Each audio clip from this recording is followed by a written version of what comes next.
mensagem. Nós que aqui vamos ficar, vamos estudar no livro de Mateus, capítulo de número 13, findando assim o capítulo de número 13. Nós vamos ler do versículo 53 até o versículo de número 58. Mateus 13, do versículo 53 até o versículo de número 58.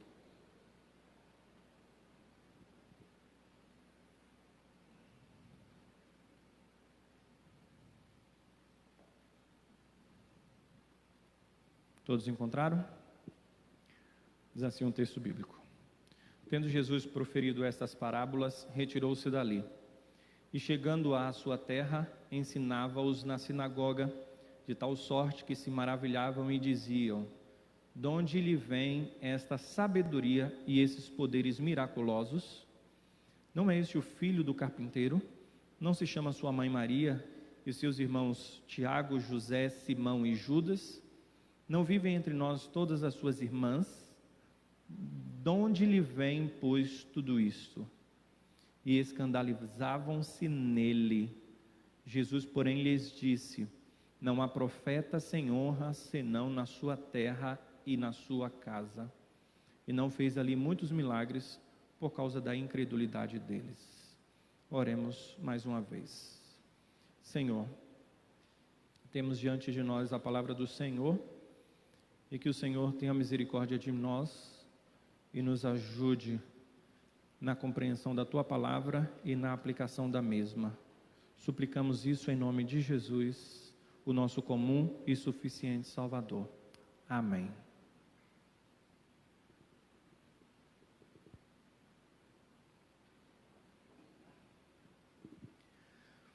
Suponhamos que você esteja assistindo a um programa de televisão, e esse programa de televisão seja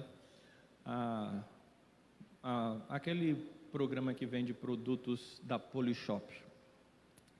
E o apresentador, então, ele anuncia um artigo que ele diz que é indispensável para a sua vida e para a sua casa.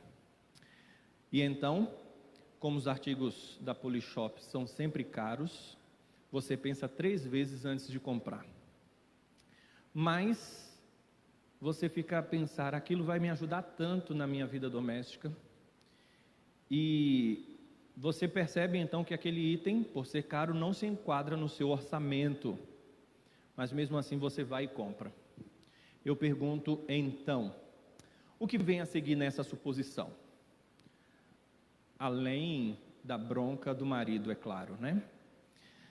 A suposição pode seguir por 2 caminhos. O primeiro deles é que você sofrerá de alguma forma para pagar aquilo que você comprou, mas vai ter valido a pena porque realmente o produto que lhe foi oferecido é um produto que realmente atendeu às expectativas que você tinha. Mas pode ser que seja no sentido contrário dessa primeira suposição, e então o seu marido há de reclamar muito mais, porque os benefícios não valeram tanto a pena. E aí, no final das contas, a campanha de marketing foi que te levou a fazer aquela compra, aquela voz daquele homem falando, e a modulação, a repetição, 10 minutos de uma propaganda lhe fisgou. Você foi um ótimo cliente que comprou algo e está assim enriquecendo aquela empresa, mesmo sem a necessidade daquele item. E então, provavelmente, se não há necessidade, vai ficar encostado lá na sua casa, até que você resolva colocar na OLX, e então, colocando na OLX, alguém vai oferecer um ágio lá em Luzimangues em troca do produto, ou, em uma ótima hipótese, você vai doar para o bazar da igreja, né? E olha que nós estamos precisando de itens para o bazar, tanto da UPA, quanto da SAF e da Mocidade. Qualquer semelhança a essa é mera coincidência. É importante para a nossa vida o que acreditamos? Essa é uma pergunta interessante. Será que faz diferença sobre a nossa vida as condições e as nossas convicções? as condições que estamos inseridos de crenças, de valores, juntamente com as convicções. Às vezes nós desvalorizamos aquilo que é crido porque nós achamos que é uma questão de opinião. E a opinião, ela é mutável e ela diz o seguinte: cada um tem a sua. E até mesmo nós já tivemos algumas opiniões, dependendo da sua lista de vida, né? E até mesmo os anos já vividos. Talvez você pense bem assim: há uns 5 anos atrás, há uns 10 anos atrás, eu pensava assim, hoje eu já tenho um outro pensamento. Então, pelo fato dos pensamentos serem voláteis, mutáveis, nós pensamos que não tem tanto valor assim, algumas convicções, algumas crenças, algumas determinações, aquilo que nós fazemos diante daquilo que ouvimos e tudo mais. Mas eu gostaria de lhe levar a pensar no valor das convicções, um valor intrínseco a esta realidade. Se nós acreditarmos em algo ou até mesmo não acreditarmos, nós temos então algumas questões para refletirmos sobre o que cremos, o que pensamos e tudo mais. E eu gostaria já de dizer o seguinte: as pessoas, em certo sentido, elas são livres para pensar o que elas quiserem, mas elas não são livres das consequências dos pensamentos, das convicções e das suas crenças. Todas as nossas convicções, todas as nossas ações são baseadas naquilo que nós cremos. Então, tudo que você faz tem por base um pensamento que você tem, uma convicção, você acredita em algo. E assim pensando, as crenças, elas são baseadas ou na verdade ou na mentira. E as consequências daquilo que nós acreditamos, elas permanecem. E quando pensamos no caso da minha ilustração inicial, do meu exórdio, nós podemos acreditar que algo tem valor e aquilo não ter, mas as consequências nós vamos colher, quer sejam consequências positivas, quer sejam consequências negativas. No caso que eu salientei, são consequências temporais, mas quando nós pensamos no Evangelho, nós precisamos entender que são consequências eternas. Assim acontece, por exemplo, quando nós acreditamos em um candidato X. Nós acreditamos que ele vai ser um bom candidato e nós depositamos nele o nosso voto e, em certo sentido, a nossa confiança, ainda que seja uma confiança secundária, não uma confiança absoluta, mas nós depositamos a nossa confiança em Deus, é lógico, e também naquele candidato. Por isso que nós estamos votando nele, acreditando que ele vai ser um bom candidato, pelo menos aqueles que votam de forma consciente. Mas esse acreditar, essa convicção leva a consequências, e nós precisamos entender isso. Aquilo que nós acreditamos tem o seu valor, porque estão associadas às consequências. Independentemente da sua sinceridade em acreditar em algo, isso não valida o que você acredita. Como eu falei, aqui no meu último exemplo, você pode acreditar num candidato e você ter votado nele em sinceridade, mas isso não vai validar o fato dele ser realmente um bom candidato. Assim acontece com o fato de você acreditar em algo que você pode supor que é a verdade, mas se não for a verdade, não é por causa da sua sinceridade que vai haver uma validação para que aquilo se torne verdadeiro. Pensando nesse aspecto, nós precisamos entender que a questão da vida eterna são questões profundas e, como diz a expressão vida eterna, as suas consequências são duráveis e permanentes. No nosso texto de hoje, nós encontramos, portanto, Jesus sendo rejeitado em sua própria região, e as consequências dessa rejeição foram consequências até mesmo eternas. Quando nós pensamos o ensejo do fato de Mateus ter relatado isso, basta salientar que o Senhor contou uma sequência de parábolas, sendo 7 parábolas, denominadas as parábolas do reino. As questões que ensejaram o Senhor Jesus a relatar essas parábolas estavam no fato de que os judeus rejeitavam Jesus, não gostavam da pessoa do mestre, eram hostis, até mesmo desejando matá-lo.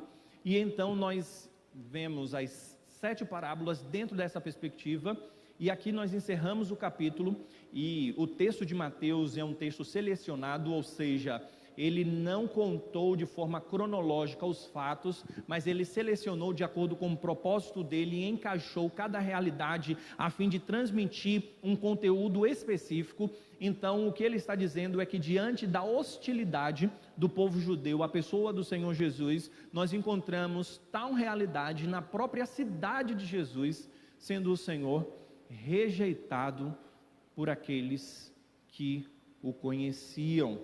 E é pensando nisso que nós vamos meditar sobre o seguinte tema: a tragédia da incredulidade.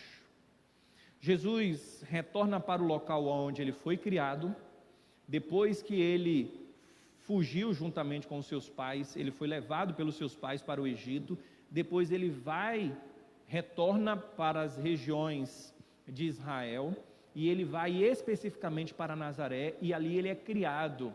Ele se desenvolve, ele cresce, as pessoas conhecem ao Senhor Jesus, sendo Jesus um filho de um carpinteiro, Maria sua mãe e os seus irmãos estando ali naquela localidade. Quando nós regressamos para uma cidade na qual nós crescemos, é interessante aquele sentimento que carregamos no coração, aquela nostalgia. Eu quero rever fulano de tal, eu quero ver aonde eu estava, e assim as pessoas tendem a desejar reavivar a memória com os fatos pregressos e que têm um valor sentimental. Quando o Senhor Jesus adentra a sua cidade, é especificamente falado sobre aquela região, e não só aquela região, mas especificamente aquele povo, tanto que o texto diz que Jesus pregou nas sinagogas deles. Prestem atenção nessa expressão: pregou na sinagoga deles, ensinou na sinagoga deles. Quando nós percebemos tal realidade, nós queremos identificar, e o evangelista Mateus quer fazer isso, identificar todos os fatos, todos os acontecimentos que estão aqui no término do capítulo 13, relacionando aos moradores daquela cidade. E assim, quando Jesus ali estava, Jesus estava ensinando, e eles estão admirados com a sabedoria de Jesus. É isso que o texto coloca, e é isso que fica bem claro no versículo de número 54. Ensinava-os na sinagoga deles, de tal sorte que se maravilhavam e diziam: de onde lhe vem essa sabedoria?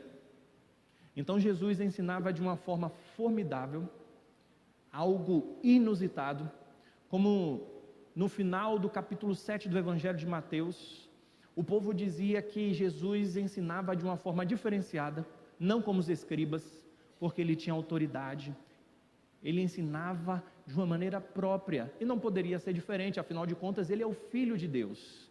E isso deveria fazer com que eles entendessem tal realidade. Como é que esse homem é diferente na sua sabedoria, no seu saber? Inclusive, esses próprios moradores de Nazaré, alguns poderiam ter ouvido o fato de que Jesus se perdeu quando tinha 12 anos, e quando eles foram para Jerusalém, e então os pais, ao retornarem em Jerusalém, depois de Jesus ter se perdido, encontrou então Jesus ali com 12 anos, sentado com homens sábios da lei, e então Jesus está ensinando a esses. Olha que questão formidável, fantástica e admirável. Eles estão aqui admirados com o fato de que Jesus tem uma sabedoria diferenciada.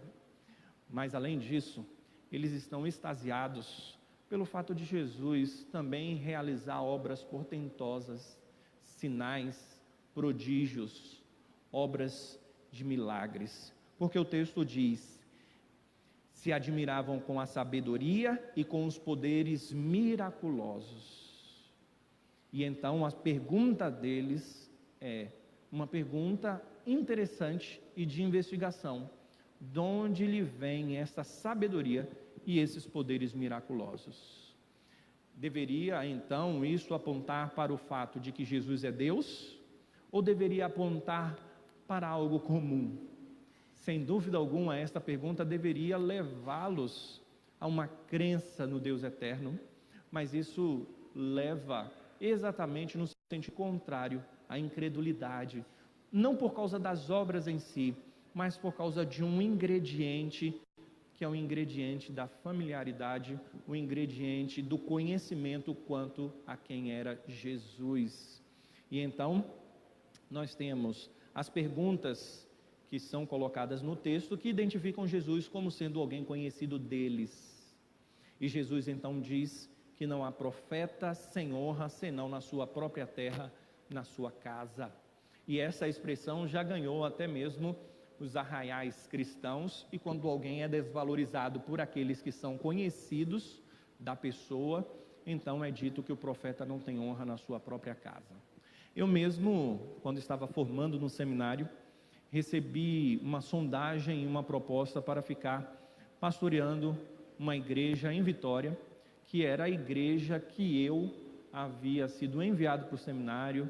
Estive ali uma parte da minha juventude e as pessoas me conheciam. E então, quando eu ia conversar com alguém mais experiente sobre a tomada de decisão, o que me era dito era que os profetas não tinham honra na sua própria casa, e eu teria então algumas dificuldades de exercer o ministério com aqueles que me conheciam. É mais ou menos o seguinte: suponhamos que você se torne alguém conhecido, ou até mesmo eu, não sou conhecido, mas imaginemos que eu seja reconhecido de forma nacional e internacional, mas na verdade eu sou desconhecido nacionalmente e internacionalmente, E então, suponhamos que eu retorne para as pessoas que me conheceram, inclusive até mesmo os meus parentes. Eles iriam dizer: olha, esse daí é aquele que eu peguei no colo, Olha, iam falar assim como uma sensação de proximidade. Olha, eu troquei a fralda dele, ele se borrava todo quando era pequeno, e eu tirava a fralda, lavava. Por quê? Porque isso tem um sentimento de proximidade, mesmo que seja alguém que ficou famoso. Você acha que os parentes do presidente, dos presidentes, tratam eles com uma certa distinção? Não, nós já os conhecemos. Os filhos tratam como pai, não com aquela distinção própria de presidente.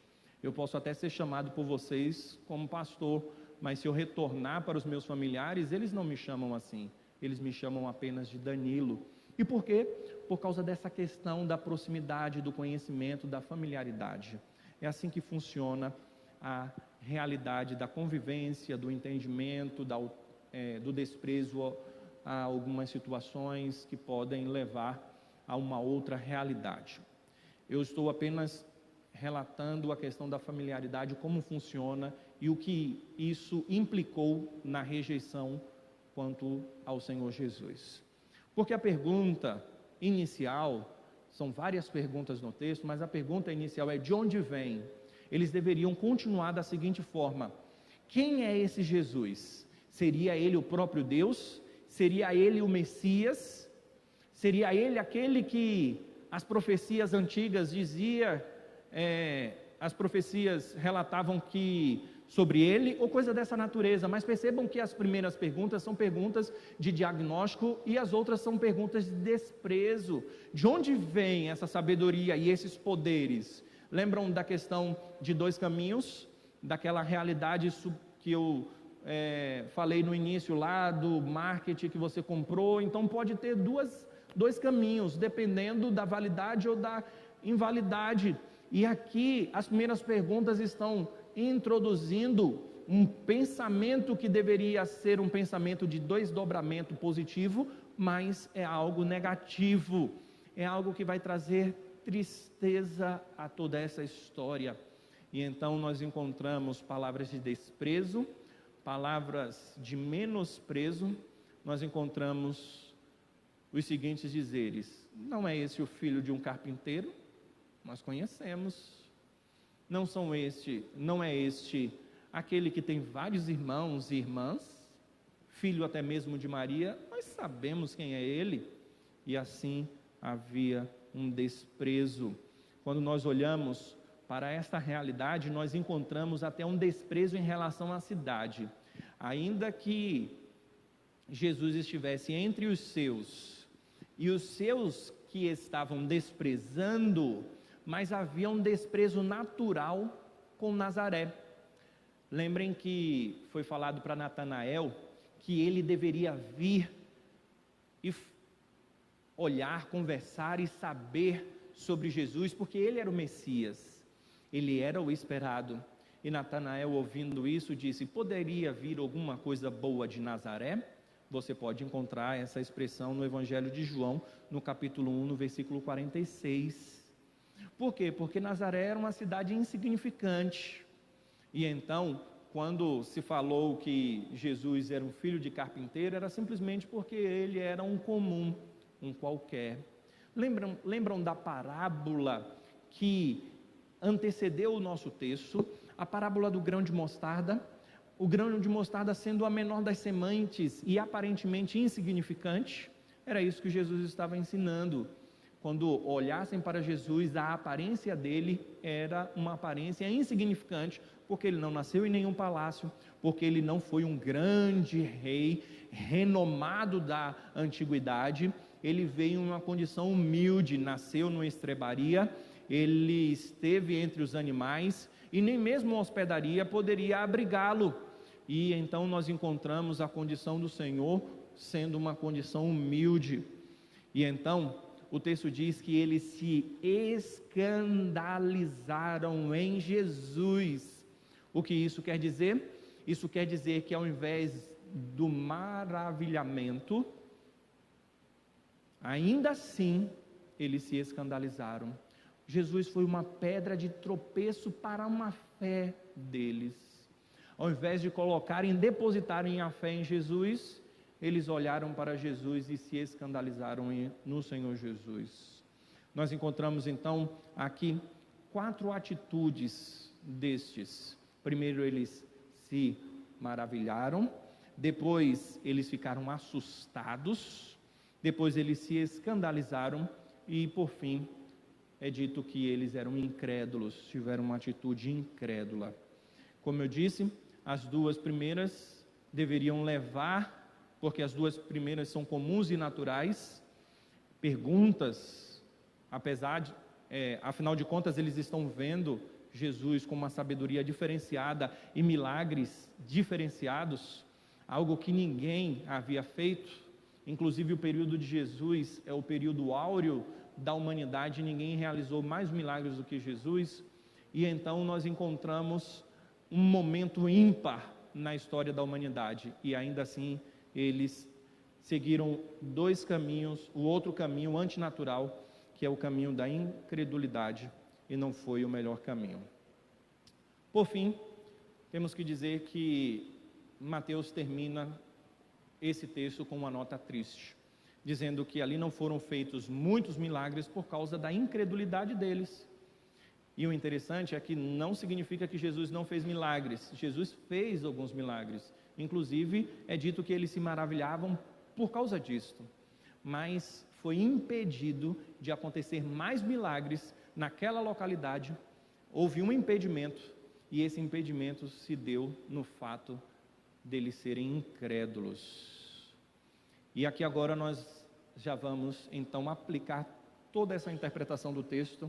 Nós fizemos uma interpretação, explicamos o texto, e agora eu gostaria de trazer algumas aplicações e algumas implicações. A primeira delas é que hoje acontece o que sempre aconteceu na história da humanidade e aconteceu aqui nesse texto: discriminação e exclusão. É apenas uma lição. A lição é que a incredulidade, e aqui a incredulidade está relacionada com a fé, ou com a falta de fé. A incredulidade está no aspecto negativo de atitudes que são negativas e pecaminosas. Então o que nós queremos dizer é que o Senhor Jesus foi excluído, foi rejeitado, foi marginalizado, simplesmente pelo fato dele ser um morador de Nazaré, alguém comum. E hoje nós vemos uma segregação e uma humilhação por parte de outros que são semelhantes a nós, mas aqueles que se consideram superiores, e simplesmente por causa que veio talvez do Nordeste, ou porque veio de uma família humilde, ou coisa dessa natureza.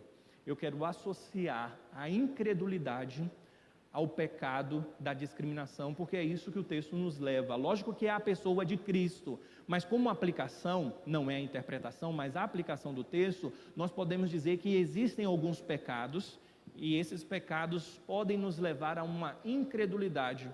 E esse pecado pode nos levar a uma incredulidade, porque a raiz de todo pecado é o orgulho. E quando nós excluímos outros e segregamos, simplesmente porque achamos que somos socialmente melhores do que outros, no final das contas, o orgulho está no nosso coração e nós não cremos que somos pecadores e que precisamos de Cristo, porque a raiz do orgulho está no fato de nós nos considerarmos melhores do que os outros e nós acharmos que nós não somos pecadores. Então, a exclusão e a discriminação são combustíveis para a incredulidade. A segunda lição é uma lição própria do texto, quanto à questão de Maria e seus irmãos. No texto nós temos algo claro, que é o desprezo, e esse desprezo está associado ao fato deles conhecerem o pai, a mãe e os irmãos. E aqui nós encontramos, dentro de uma aplicabilidade, algo que é muito interessante, que vai na contramão da doutrina da Imaculada Conceição de Maria, da virgindade perpétua de Maria e da ascensão de Maria, porque todas essas doutrinas são doutrinas que são propaladas por aí, trazendo uma divindade peculiar na pessoa de Maria. Mas percebam que o texto é uma incredulidade quanto ao Filho. A centralidade do texto de forma alguma é Maria. Está se falando sobre Jesus, sobre a sabedoria de Jesus, sobre os atos portentosos do Senhor Jesus. Então o que se é dito é quanto à pessoa do Filho e não quanto à pessoa da mãe. E aqui o texto é claro, inclusive citando os nomes dos irmãos de Jesus.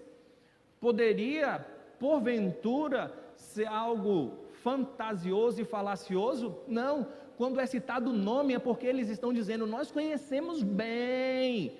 Aquele Tiago que está bem ali, são todos nomes comuns do judaísmo. Aquele Tiago que está ali é irmão desse daqui. Como é que nós vamos acreditar neste? Porventura, Judas, Simão, José, não são irmãos dele? Nós até conhecemos as irmãs. Então, o texto é claro quanto à questão de que Maria teve outros filhos.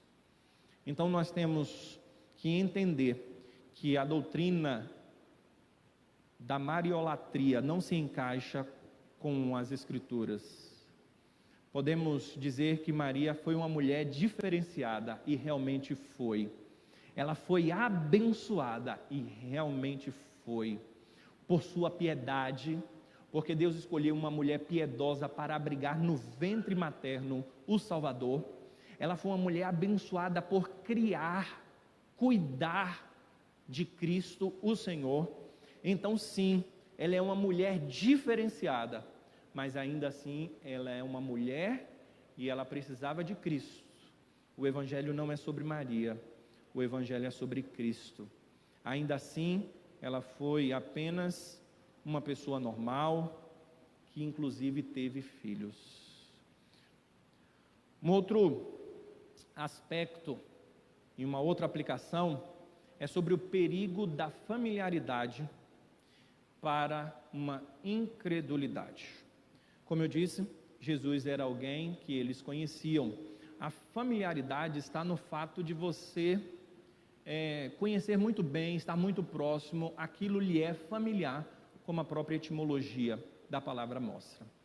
Alguns eu sei que não nasceram em Palmas, eu sei que alguns são do Nordeste, até falei aqui discriminação de nordestinos, né?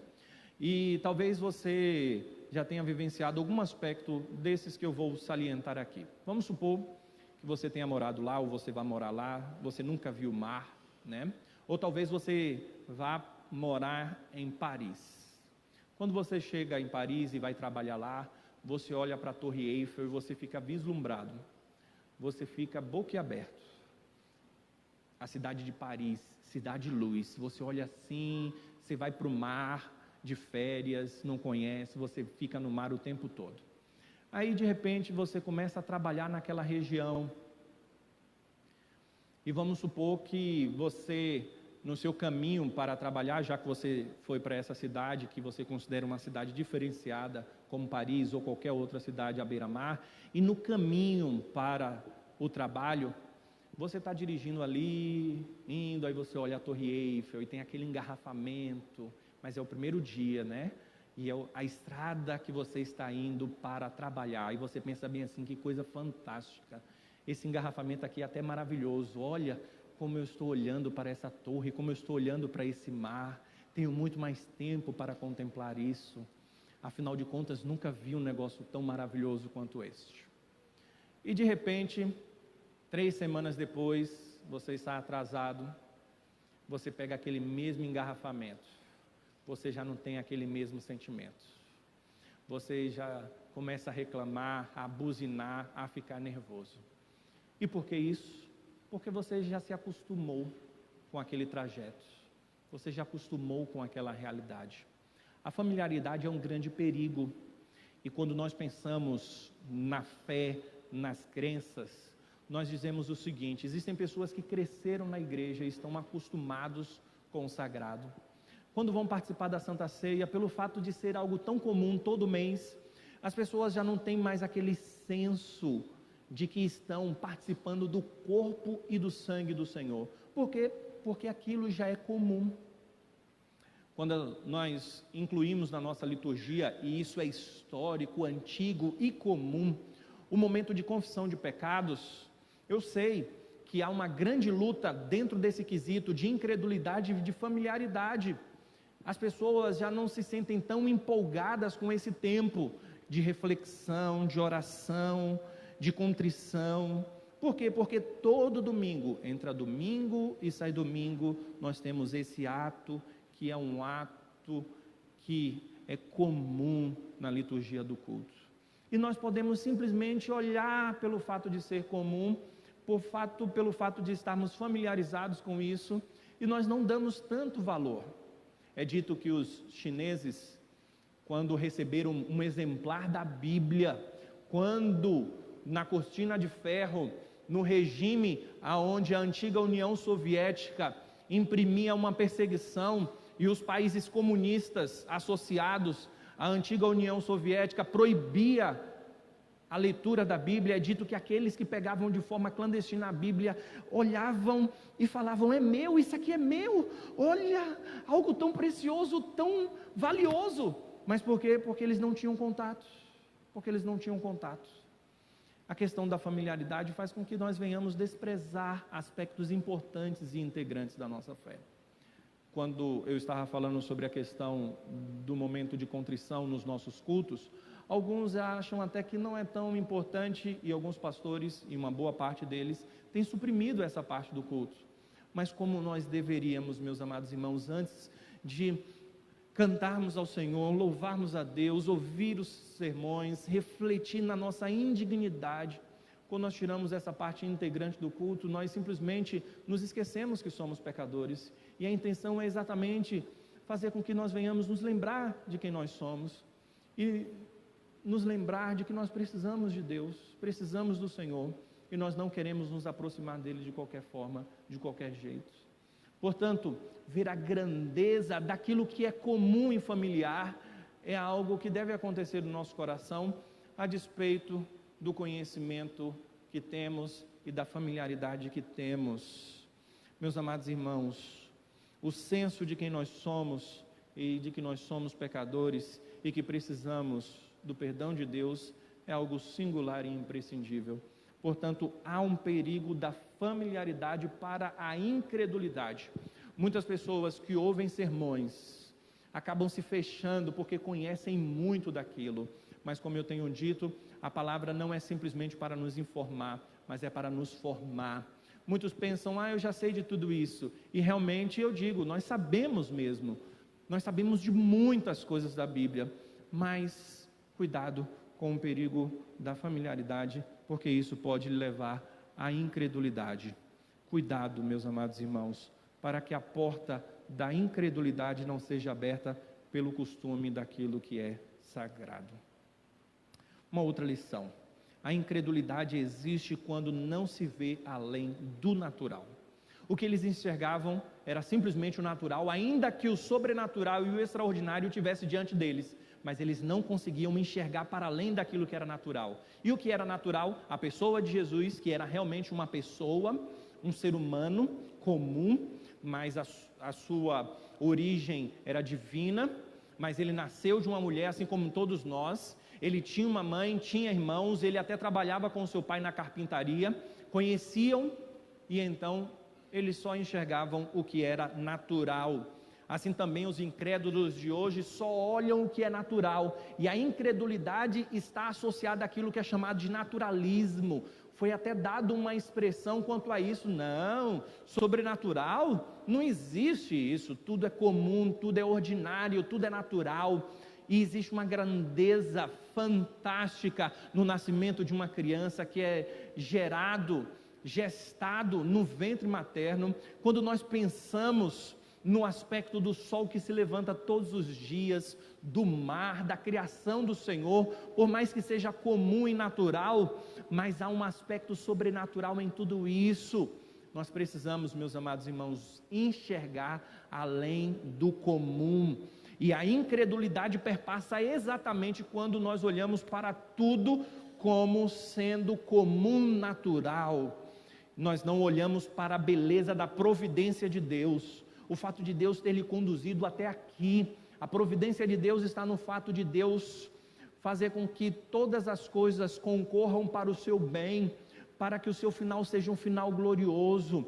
Deus lhe levou à pessoa certa com quem você deveria casar, concorreu para o nascimento da criança que está no seu seio familiar. Todas as coisas concorreram e concorrem para o seu bem, para o seu bem-estar, para a sua salvação. A providência de Deus, a mão do Senhor orquestrou todas as coisas para uma glória peculiar que há de ser revelada em nós, mas que já é manifestada em nós na salvação de Cristo Jesus. E nós simplesmente achamos que são coisas comuns. José enxergou algo comum e maldoso, o fato dos irmãos dele terem vendido para o Egito. Mas José teve uma perspectiva diferenciada. Ele disse: vocês intentaram mal contra mim, mas Deus transformou esse mal em bem, e Ele me enviou adiante de todos vocês, para conservar a vida de todos vocês, por causa dessa grande fome que assolaria o Egito.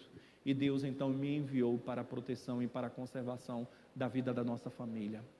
Meus amados irmãos, como nós precisamos ver a mão do Senhor orquestrando sobre a nossa vida, e deixarmos de olhar para aquilo que é natural, porque aquilo que é natural pode nos levar à incredulidade. Justificativas para crer.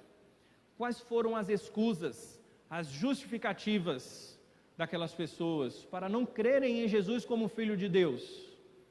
As perguntas que são colocadas são perguntas retóricas e que justificariam a incredulidade deles.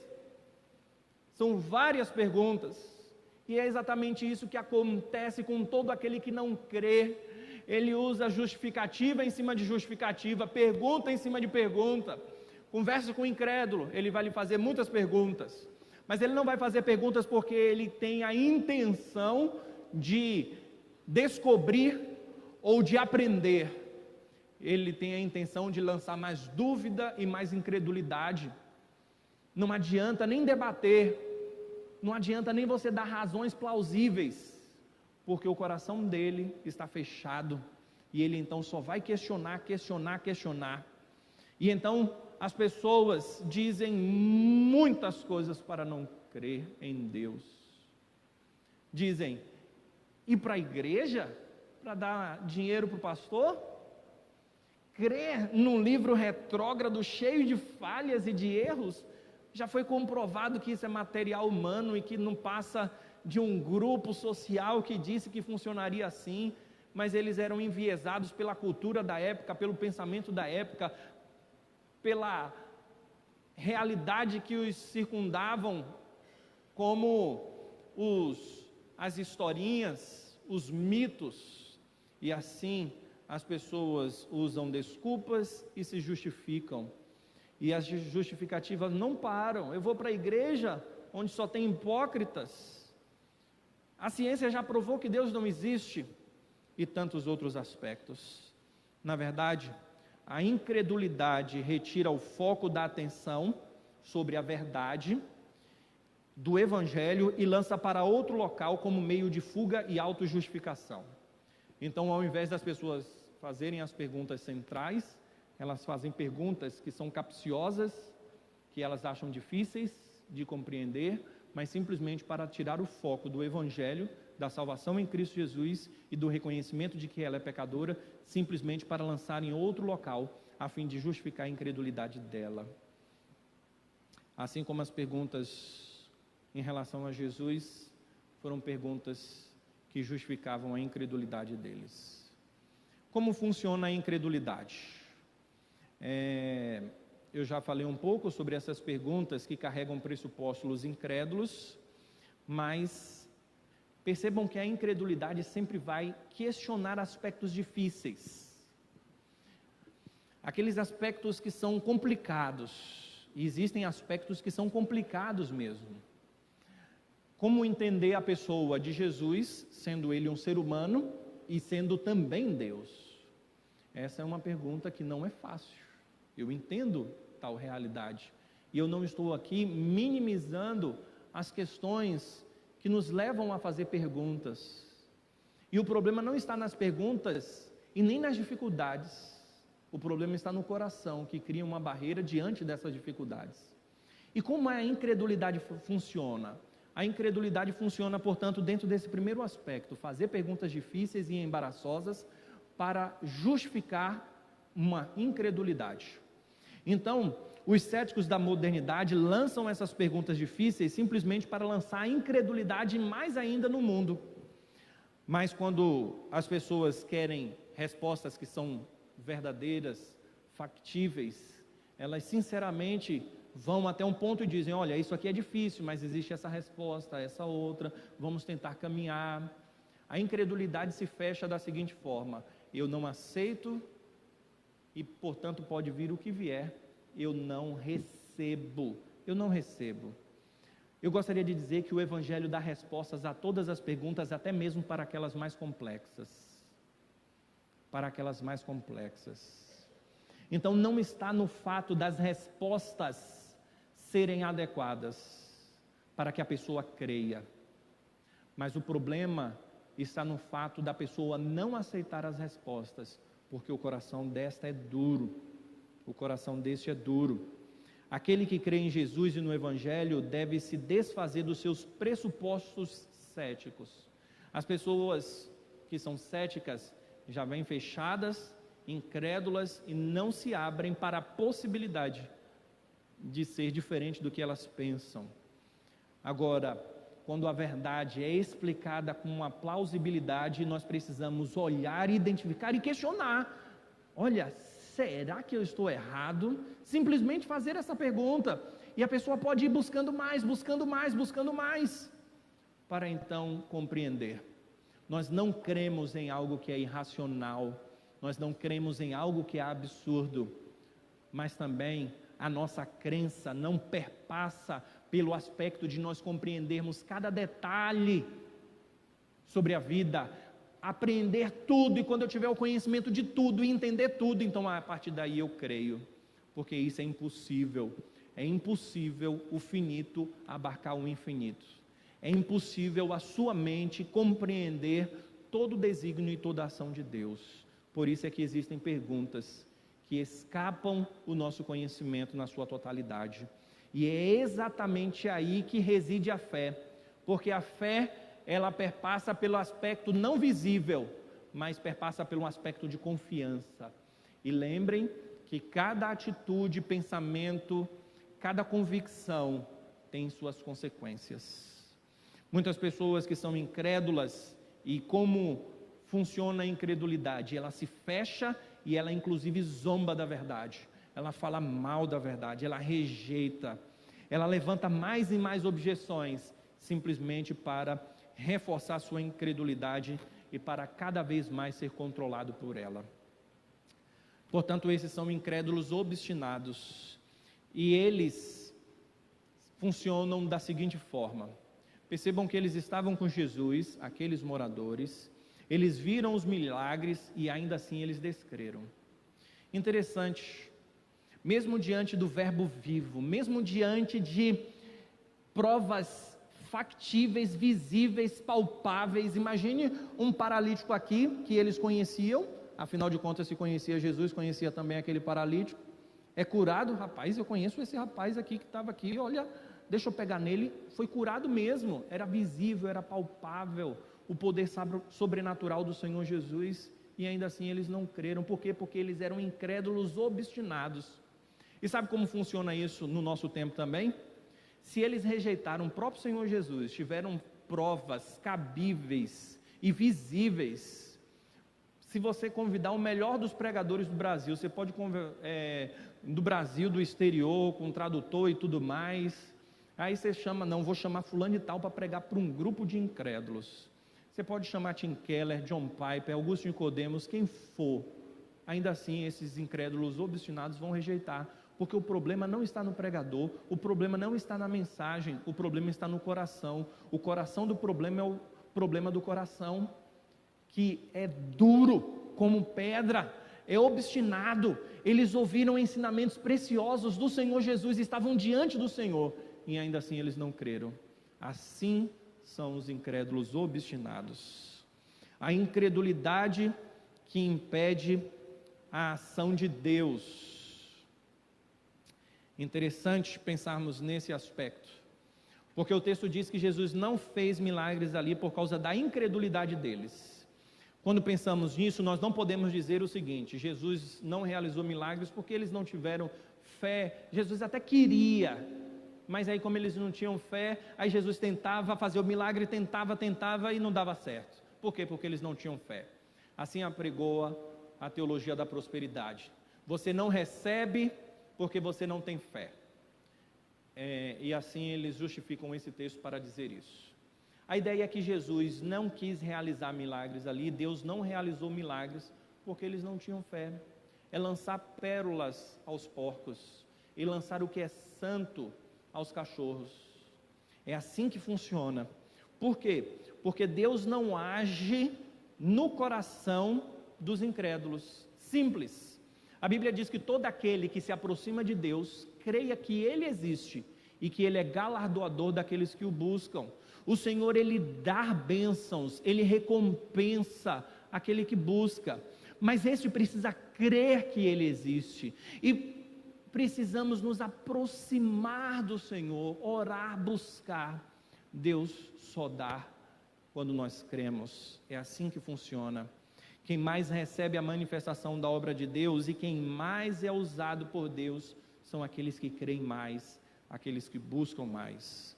A culpa não é de Deus pelo fato das pessoas não crerem. Escute o que Calvino diz sobre essa questão da incredulidade. Ele diz assim: nossa própria incredulidade é a única razão que impede que Deus nos satisfaça amplamente e abundantemente com todas as coisas boas. Portanto, a natureza destrutiva da incredulidade nos leva à perdição eterna. Que fim trágico para Nazaré e os moradores daquela cidade. Eles não creram e eles estavam arruinados. Era uma grande tragédia, a ruína das almas deles. Porque se eles não creram em Cristo, eles não puderam ter a vida eterna. Que fato que é lamentável. Nós não podemos exultar com essa nota final que é pesarosa no capítulo 13 do Evangelho de Mateus. Eles não creram, lamentamos e nos entristecemos com tal fato. Mas nós não podemos mudar esse fato. Mas nós podemos mudar o fato da nossa vida. Se estamos caminhando para a incredulidade, nós podemos ouvir a verdade do Evangelho e mudarmos o nosso rumo. Nós podemos e devemos, porque a incredulidade é perniciosa e destrutiva. Olha o que o bispo anglicano Ryle disse quanto à questão da incredulidade. Há 3 grandes inimigos contra os quais os filhos de Deus deveriam lutar, diariamente em oração: orgulho, mundanismo e incredulidade. E ele termina: mas desses três, nenhum é pior do que a incredulidade. A incredulidade, meus amados irmãos, pode nos levar à perdição eterna. Gostaria de findar com a última aplicação e a conclusão final, dizendo, nesta última aplicação, que quando as dúvidas vierem, nós temos que correr para Cristo, porque a crença exige buscar respostas em Jesus. Como eu disse, perguntas não são problemas para a incredulidade. Pode nos levar à incredulidade, mas não são necessariamente uma incredulidade. Olha o que aconteceu no capítulo 11 desse mesmo evangelho, quando João Batista, inclusive o próprio capítulo 14, que nós vamos abordar, é porque o capítulo 13 está findando, o capítulo 14 inicia, e o capítulo 14 fala sobre a morte de João Batista, que estava encarcerado. No capítulo 11, João Batista, do cárcere, manda os seus discípulos fazer uma pergunta para o Senhor Jesus. Pergunta para o Senhor Jesus se ele é o que nós esperávamos mesmo, ou se nós devemos esperar por outro. Pergunta se ele é o Messias. Alguns podem achar que aqui, em João Batista, e na pergunta de João, há uma incredulidade, ou até mesmo achar que há uma pedra de tropeço na pessoa de Cristo, achando que João Batista se escandalizou na pessoa de Jesus, mas não, em absoluto. Ele estava em dúvida, sim, a sua pergunta mostra isto, mas era a condição dele. Ele estava encarcerado, ele estava sabendo que o fim da sua vida estava próximo, e na sua dúvida, o que foi que ele fez? Ele fez algo fantástico, enviou a sua dúvida à pessoa certa. Então, se você tiver alguma dúvida na sua vida, coloque diante de Jesus, coloque diante de Deus, vá para a oração, diga: Senhor, me ajude. Assim como aquele homem que diante de Jesus, e ele era um pai que levou o seu filho, que é endemoniado, até mesmo o demônio lançava no fogo, lançava na água, e Jesus, ouvindo as palavras daquele pai, que disse: olha, eu trouxe, mas os seus discípulos não conseguiram expulsar, e Jesus diz: crê somente, você crê? E ele diz: creio, ajuda-me na minha falta de fé, ajuda-me na minha falta de fé. Corra para o Senhor e peça: Senhor, ajude-me a permanecer firme na fé do Senhor, ajude-me a amar ao Senhor, ajude-me a entender o Evangelho, e assim nós agimos da maneira correta. Portanto, caso em algum tempo você duvide, não seja incrédulo, antes corra para Cristo e veja nele a salvação da sua vida, e não veja nele um escândalo para a sua fé. Fui pastor de uma igreja, que não é esta igreja, logicamente, onde uma pessoa que frequentava a igreja, gostava de conversar comigo, e ele frequentava a igreja, gostava da igreja, estava ali constantemente, e todo mundo sabia que ele não era cristão, apesar de frequentar a igreja, apesar de gostar da igreja, apesar de falar bem da igreja. Inclusive ele era filho de pais que eram crentes, e quando ele conversava comigo, ele dizia algo inusitado: pastor, ore por mim. E o inusitado não era isso, o inusitado era que ele falava o seguinte: ore por mim, porque eu nem creio em Deus, nem creio em Jesus, e sabe qual é o meu problema, pastor? É que eu me apaixonei pela igreja, mas não me apaixonei por Deus, porque eu nem sei se Ele existe. E ele disse: eu quero frequentar a igreja, porque eu gosto da igreja. Mas no final das contas, toda essa palavra dele é porque ele amava o pecado, não é porque de fato ele era incrédulo. Sim, era incrédulo, mas a incredulidade é uma manifestação externa de algo muito mais profundo. Ele amava o pecado e ele não queria abrir mão do pecado dele. Ele ouvia e até mesmo ele dizia: o calvinismo é maravilhoso. Eu até estou entendendo algumas coisas, mas quando era para orar, para falar sobre a pessoa de Deus, ele encontrava uma grande confusão na sua mente. Mas como eu disse, essa confusão é porque ele amava o pecado. E é assim que funciona na vida de todos os incrédulos. Porque colocar uma confiança consciente em Cristo Jesus requer abandonar o eu, nos arrependermos, porque essa é a mensagem do Evangelho. Arrependam-se. Arrependimento para a vida. E arrependimento tem um fator positivo e um fator negativo. O fator negativo é a tristeza pelos nossos pecados, e o fator positivo é uma confiança no Deus vivo. Portanto, meus amados irmãos, que mesmo quando a nossa fé estiver em meio a um grande desespero, que nós não venhamos questionar a nossa crença em Jesus e no seu cuidado, mas que a nossa oração seja para o Senhor Jesus, a fim de vivermos para Ele e para a glória dEle. Que Deus os abençoe. Vamos ficar em pé.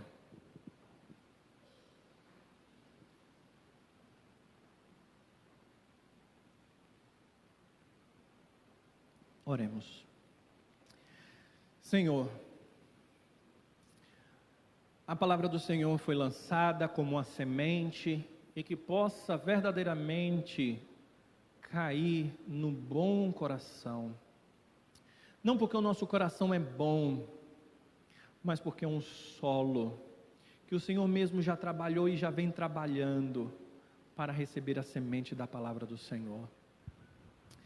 Que essa semente possa frutificar e que dela haja a produção de muito mais sementes, a 30, 60, 90 e 100 por um, para que o Evangelho superabunde nas nossas vidas, a ponto de sermos uma planta que viceja, uma planta verdejante e que produz frutos, atuante em uma fé que opera por meio do amor, amando ao Senhor e a salvação, e encontrando em Cristo o sumo bem da nossa alma. Que jamais possamos olhar e encontrar em Cristo uma pedra de tropeço, porque para os judeus era escândalo, para os gregos que buscavam sabedoria também, mas para aqueles que creem, o Senhor Jesus é a própria vida, e que verdadeiramente jamais saiamos desse caminho da fé, e que possamos ardentemente falar como Pedro falou: para onde iremos nós, Senhor? Só Tu tens as palavras de vida eterna. Agora, meus amados irmãos, recebam a bênção desses altos céus, e que a graça do nosso Senhor e Salvador Jesus Cristo, que o amor de Deus, o nosso eterno e maravilhoso Pai, que a consolação e a companhia do Divino Espírito estejam sobre todos vocês, crentes no Senhor Jesus, desde agora como para sempre. Amém.